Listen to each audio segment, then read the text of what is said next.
मोदी जिंदाबाद, प्रियंका गांधी जिंदाबाद, आज सब 4:30, आज सब 4:30, नागरिकता जिंदाबाद, बरारी विधानसभा की जनता जिंदाबाद, मुकेश सहनी जिंदाबाद, मुकेश सहनी जिंदाबाद। मैंने इस देश का निर्माण किया है। ये है आपकी शक्ति, और यही शक्ति मैं अपने सामने हर जगह देख रही हूँ। जहां जहां मैं जा रही हूँ, मैं देख रही हूँ कि यहाँ की जनता देश भर की जनता से अलग है। यहाँ जब मैं भाषण देती हूँ तो आप में से आवाज उठती है मुद्दों की। आप कहते हो कि आप बेरोजगार हो, आप कहते हो कि आप शिक्षित हो लेकिन आपके पेपर लीक हो रहे हैं, आप कहते हो कि महंगाई से काफी हो गया है, आप अब बर्दाश्त नहीं करेंगे। और आज जो आपके प्रदेश की परिस्थिति है उसको भी आप ठीक ढंग से समझिए। आप समझिए कि गलत तरीके की राजनीति ने आपके प्रदेश को क्या किया है। आज मेरी बहनें यहाँ पे, बताओ बहन, सबसे बड़ी समस्या, सबसे बड़ा दुख क्या है आजकल? क्या है आपका? आप बता रहे हो, आप बहन थोड़ी हो। बहनों को बताने दो। क्या बहन? महंगाई, महंगाई, पलायन, दोनों, बेरोजगारी।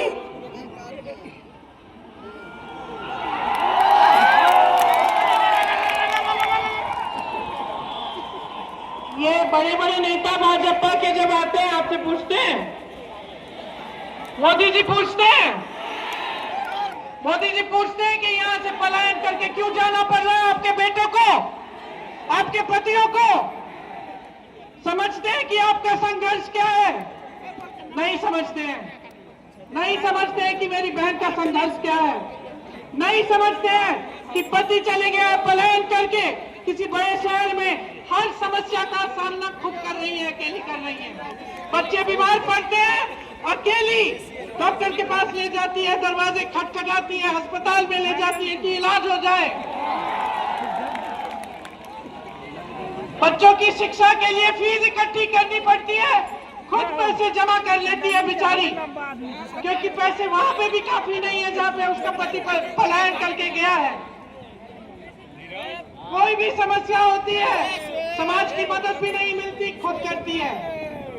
खेत करने जाती है तो घर पे आकर काम करती है, सोती नहीं है जब तक सब सो जाते हैं, जब तक बच्चों का देखभाल नहीं कर लिया, माता पिता का, सास ससुर का, तब तक नहीं सोती। पूरे समाज का बोझ उठा रही है और अगली पीढ़ी का परवरिश भी कर रही है, अगली पीढ़ी को भी तैयार कर रही है। ये है इस देश की महिला, ये है बिहार की महिला। और मोदी जी समझते हैं कि आपको झूठे वादे देकर, आपको 10,000 रुपए पकड़ाकर वोट ले लेंगे आपका। मोदी जी सोचते हैं कि 20 सालों से इनकी सरकार चली है बिहार में, महिलाओं के लिए कुछ नहीं किया।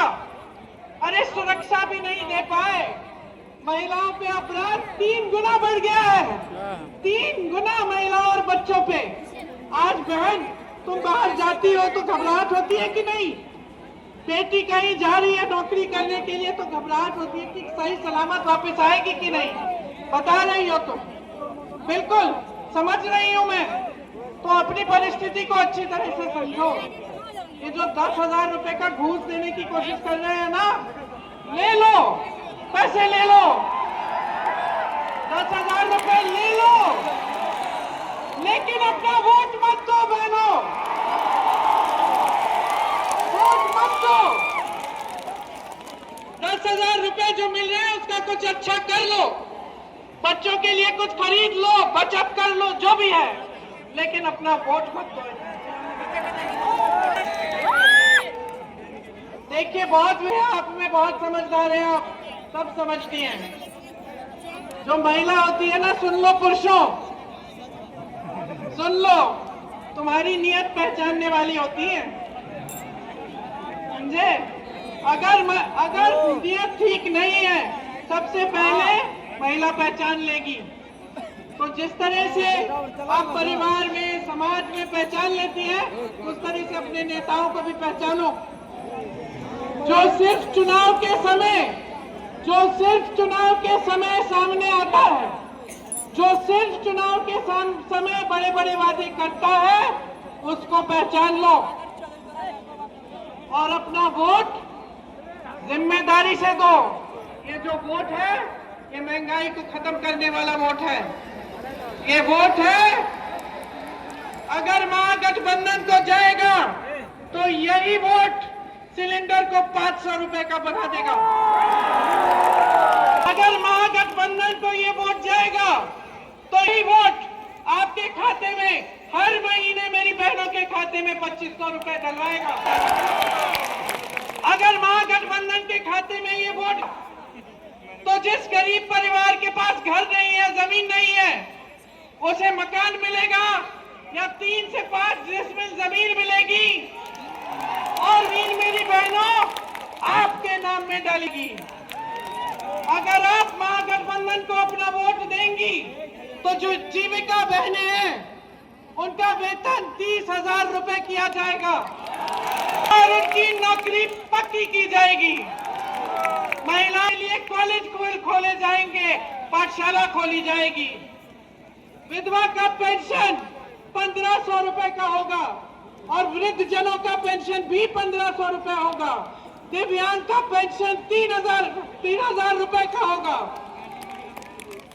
और मेरे नौजवान भाइयों, यहाँ खूब बड़ी तादाद में खड़े हो, शिक्षित हो कि नहीं? पढ़ाई मालूम है कि आपके बिहार का क्या इतिहास है शिक्षा में? शिक्षा के क्षेत्र में बिहार इतना मजबूत था कि यहाँ से सबसे बड़े आईएएस के अफसर, आईपीएस के अफसर, आईएफएस के अफसर, सबसे अच्छे, सबसे कर्मठ, सबसे शिक्षित यहीं से आते। आपकी शिक्षा की व्यवस्था इतनी मजबूत थी कि पूरा देश देखता था आपकी ओर। आज क्या स्थिति है? 20 सालों की इनकी सरकार के बाद आज स्थिति क्या है? शिक्षा की व्यवस्था ठप है। आज अगर नौकरी के लिए परीक्षा देने जाओ तो क्या होता है बताओ? चलो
चला गया सब फ्लैग